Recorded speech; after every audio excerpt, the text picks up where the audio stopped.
Calm Down with Erin and Charissa is a production of iHeartRadio. Welcome to the Pregame Calm Down podcast. I feel like we haven't done one of these in forever. I don't think we have either. I don't even know how to talk, apparently. It's been so long. And you just said it. Colorado just got snow. Not okay. Not Why? okay. Having lived in Colorado for a couple years, when that late snow would come, I was like, are you fucking kidding me? Yeah. We're good here. Like, I don't know how people in Chicago, where it doesn't get warm until now, till May, and you've got like 3 months of summer. I don't know how you guys do it. I lived in Connecticut for a couple years. That was enough for me. Get me to sunshine all year, every day of the week. It's kind of June gloom here right now. It just burned off, though, this marine layer, as they like to say, Dallas rains. But yeah, no, I know. Weather late for my wedding, June 24th. We were expecting snow that day. No, when you said that, yeah, but it was clear skies and has been sunny ever since. Clear skies for a bright path. Wow. For those of you guys that don't know Pregame and you're new to it, it's 10 minutes of a little preview of what we'll talk about later in the week on our full Calm Down podcast. So a lot has happened. We went to Vegas this past weekend on a work trip, which was so much fun. So fun. Erin knows my affinity for Vegas. So the second I have any intimation that we're going there, I get excited. I have my little bag of chips that I carry around. They're from previous trips to Las Vegas, so they're all kinds of casino chips. In this particular Doritos. case, no, not Doritos. Cool Ranch would be my favorite, not the normal nacho. But in this particular case, I'm referring to poker chips, and they come in all denominations. I even had a cash voucher that was 10 cents. You did? I mean, that's so embarrassing. But everyone's like, why do you carry these around? I'm like, because I leave Vegas with them in the bottom of random purses, and then I just compile them. And when I go back, I use them. I did shitty this weekend, though, in Vegas. But I did learn how to play craps, which was a big win for me. Strahan and I were calling you Blanche. You walking around with your with your old lady Ziploc bag and your chips. And then I was laying on your bed at like 1:30 in the morning, and I was like, do you think these are really dirty? Remember filthy. When you held that $50,000 chip in your hand at the private area that Fox was nice enough to get? And I was like, oh my God. And then you started pointing to all the cameras around there. Like, there's so many people watching me. It was such a great time. And we did have a Calm Down viewer, listener, whatever, reach out and say, I'm sitting at a bar right now in Vegas with Terry, Jimmy, and Howie maybe was there. And they said, are you there? And it was like, girl, just give us 20 minutes and we are down there in a minute. It was so much fun. And we'll expand upon the trip in our full Calm Down podcast episode for this week. But yeah, Fox does a fun little retreat with the two pregames and Erin's crew as a way for us to bond in the off season. And it's so much fun because we haven't been able to do it the last couple of years because of COVID. So more on that trip in the full episode. But as we do on the pregame every week, or when we do a pregame almost every week, we answer some of your guys' questions, which you're nice enough to write in or DM us on our Calm Down podcast IG. This one comes from a photo gypsia, you cutie. She asks, and she's a friend of the podcast and we love her. So thank you for asking these questions. Very mindful. Oh, she did make an about herself, an observation. She was in a hotel room. She said she's destroying her pores in the mirror of the hotel room. I know you're a fan of those magnifying mirrors.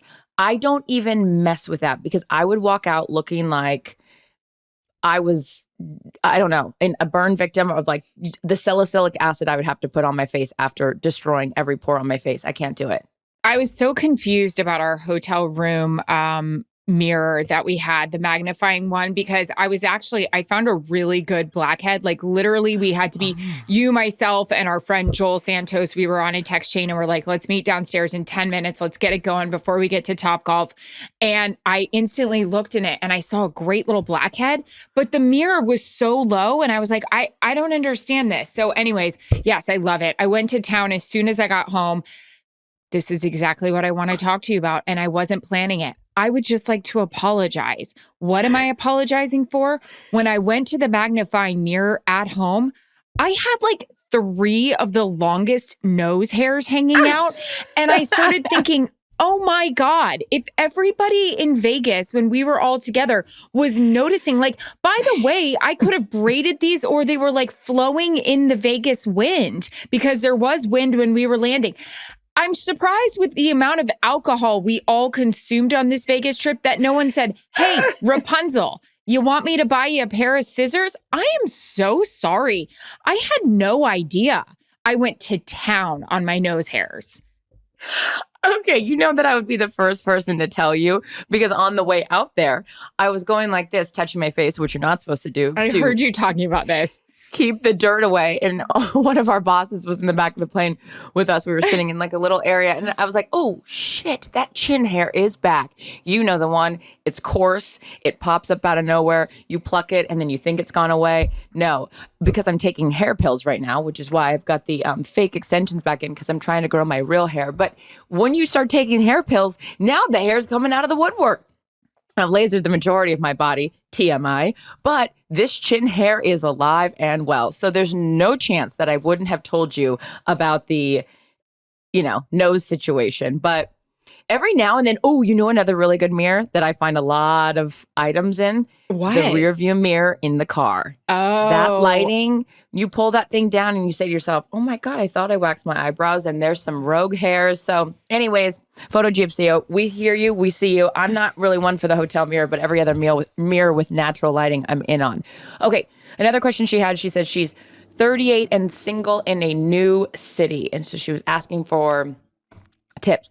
I mean, look, I'm not the expert in dating, but I will say this as someone who's now single and ready to mingle. I think I've never done any dating apps. Did you ever do dating apps before you got married? No, right? I'm too afraid of that. Yeah, me too. And that's not calling anybody out that doesn't, because I think you're very brave, but I just know. Totally. My sister actually on Match.com met her husband, and this was 12 years ago. I mean, this is when it first came out. So it works. He's amazing. She had a 9-month-old baby, Alyssa, and because she had been cheated on by her first husband. Oh boy, do we have ex-husband stories. Meow. So she had been cheated on by her husband, who they worked together, which, by the way, Jennifer Thompson would love me to tell that story because she lived to see the dark days and came out better on the other side. Anyways, so she had a 9-month-old baby, and she met this incredible guy who's now my brother-in-law of 12 years. It was her first date on Match.com. They met for coffee, and the rest is history. Now they've got 2 kids of their own. So it clearly works. But I would say I think for me, being now definitely want to be vetted. Meeting someone through friends of friends, that would be my advice. So whoever lives in your new city, yes, maybe if you've got some friends, like in a group date kind of a thing, get set up. Or I don't have any other advice because I think that's good because that's how I met Jarrett, through Strahan, and friend of a friend. I agree, and we've had conversations about that before. It's like if you don't know somebody for a very long time, but your friends do, that kind of just vetted out a bunch of stuff. They're not going to bring an asshole into your life if they're like, ugh, So yeah, I think that's great advice. Sue, we are going to, what do we have here? We're in May. Oh, I have one. Wait, are you talking question? No, go. It wasn't a question. I had posed a question on the Calm Down podcast IG about Selling Sunset. I finally got through it. I finally binged the whole thing. Just the last season. I didn't go back. I don't feel like I need to. Lots of questions. But my number one question that I posed on IG, and I'd love to hear your thoughts because we've never talked about this, but now some viewers or listeners are writing in about it. What filter are they using on that show this last season? Oh. That is not a normal, that's not like what we're on with Fox. That's a filter. They don't have one freaking pimple or nose hair, No, there is no chance because since we're all in, what are we in now? 4K, 5K? Yeah. Too many numbers to count in terms of high definition. But it's a great question. I don't know, but I'll take it. But they are, right? Or it's that blown out lighting because sometimes when I watch Kelly and Ryan in the morning, I'm like, they look, more power to them. Whatever lighting's going on in that studio, because there's no shame in me. I will take light me up like a Christmas tree. I mean, at this point, I don't know, but there's definitely incredible lighting, or in post-production, they can add some filter situation because Go ahead. want them to look perfect. So there's no, I Perfect. mean, when we go back on like first reality shows to now, everyone, even like the Kardashians, I don't know if you've been watching That's any what on I was going to Hulu. ask you. You said you are watching it. Are they doing this too? Yeah, everything's perfect. Oh, great. Yeah. And I'm not mad at it, at this point. But, well, maybe I'll get into it on the other, on our full length podcast. Because I've got sometimes the too much filter is the too much filter. Oh, girl, I get it. I mean, I would love to live with a filter, but I know. So that's on where my it's kinda mouth like, and my face. whoa. And with that, we're going to wrap up on the pregame. We will see you on our full episode on Thursday. Thanks for listening. Make sure you guys write in all and any questions on our IG podcast. We are looking and listening. Bye. Calm Down with Erin and Charissa is a production of iHeartRadio. For more podcasts from iHeartRadio, visit the iHeartRadio app, Apple Podcasts, or wherever you get your podcasts.